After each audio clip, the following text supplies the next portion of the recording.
Thank you for watching, liking, commenting, sharing, and subscribing right now.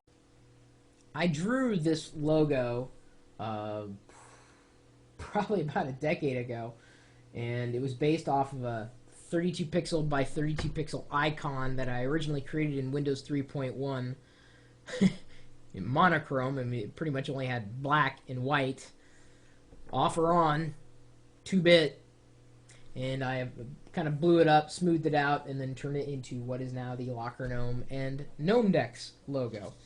And so I can draw. It's not kind of what I do. Every once in a while, I kind of get a wild hair, and I go, it'd be kind of fun to sketch this out and to try this and do that and have fun in a casual kind of way. But I can't do caricatures. I've been lucky enough to develop my own, and I can draw my own caricature. I usually do, like if I'm doing a greeting card or if I've got time, then I'll draw my caricature just to personalize it even further. I've got a top 5 tips for drawing and drawing as an art. And it says, hey Chris, it's Rofi on YouTube. It's and one strip ballin'. Oh, you say it like one street ballin', but it's missing some vowels. I've seen your videos, been in the chat room a few times, and I just thought I'd share a few tips for drawing if anybody is out there just starting. Number 1, do you have enough supplies?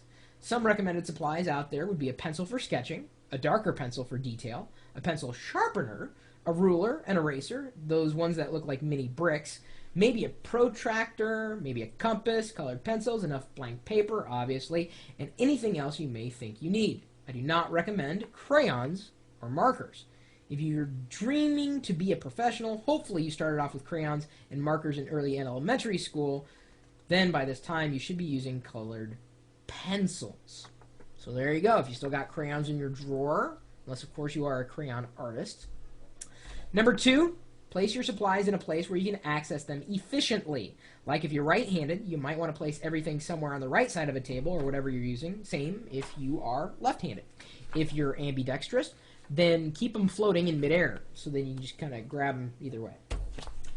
Number 3, be sure to have enough elbow room. You don't want to be working on something and get to this line across your paper because someone bumped your elbow. My recommendation is work alone. If you're working on something during a party or if you have a friend over, leave your personal space well beyond your boundaries. You know what I'm saying? Just keep people away. If you're feeling creative, just say, I'm being creative! Leave me alone! I must draw this circle! This means something. Number 4, color in one direction. Remember in elementary school when you used to color and it was just bleh, because you'd color in this direction and that, it was just horrible? Well, coloring in one direction for the whole picture makes it look nice and professional. So just move the pencil up and down or side to side, but remember, whichever way you go, you have to stay that way for every part of your picture. So if you do this here, then when you're over here, do this. Don't do this over here, and definitely do not do this if you start like this. Got it? This is from an expert. Number 5, shading is always a good technique when drawing. You don't want your drawing to look plain, bold, and two-dimensional. Shading makes it look more 3D. One way to shade is to take your pencil, start in the corner or side, you may want to be the darkest, then starting there, start coloring dark, pressing down hard enough. Then slowly, as you move along in one direction, get lighter as you move. Then take your finger or 2 fingers and just rub the area you just colored. It makes your shade look very nice, and it makes it look like it's very professionally printed. Out of that tip list, I would say the number 1 tip in there is the shading.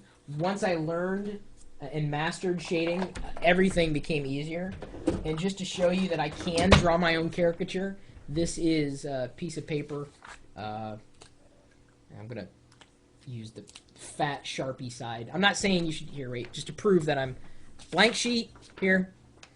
I'm going to draw this really quick because I've been doing this ever since I was really a teenager, and the reason why I did it is because I always wanted to have my own caricature, and to be able to draw your own caricature is kind of cool.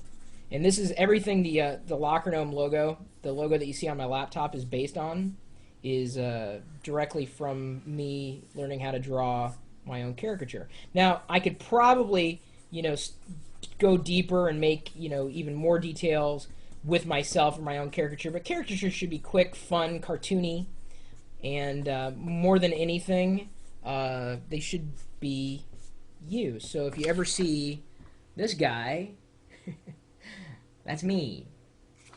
I drew on the back with a Sharpie. It went all the way through, bled all the way through. I can do my own caricature. It is fast because I've been doing it for so long. In fact, look at that. See, now I'm happy. I can even give myself a soul patch, but I'm not going to. I've always tried Ponzi. People have asked if I can draw Ponzi, and I can.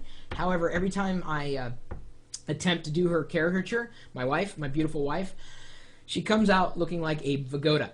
So, needless to say, I've stopped trying. My email address is chris@pirillo.com, and if you want, you can, just drop me a line. If you got any other art tips or tricks, maybe drawing, painting, chalking, run by fruiting, I don't know, whatever you want to send along, you can. Now, you can also swing by our chat room. We're typically talking tech, hardware, software, software that enables you to do things that you just couldn't do before. Tips for life in general, getting things done. Is this something that helps me get things done? No, but it certainly leaves an impression when I leave my caricature somewhere. Mastering your own caricature is something that's highly recommended. And you can do it, even with no drawing skills, like myself. You can do it. I did it. It's me. Look, there's 3 me's in the same video. It's kind of scary. It's like, here, let's paint some happy trees. Yeah, let's some happy trees in my painting. Happy trees. Let's go to the happy trees. That was my best Bob Ross. I need to grow my hair out a little more, and I could probably pull it off. The chat room is open 24 hours a day, typically talking tech, 7 days a week. We're waiting for you, so what are you waiting for? We're at live.pirillo.com. We'll see you later.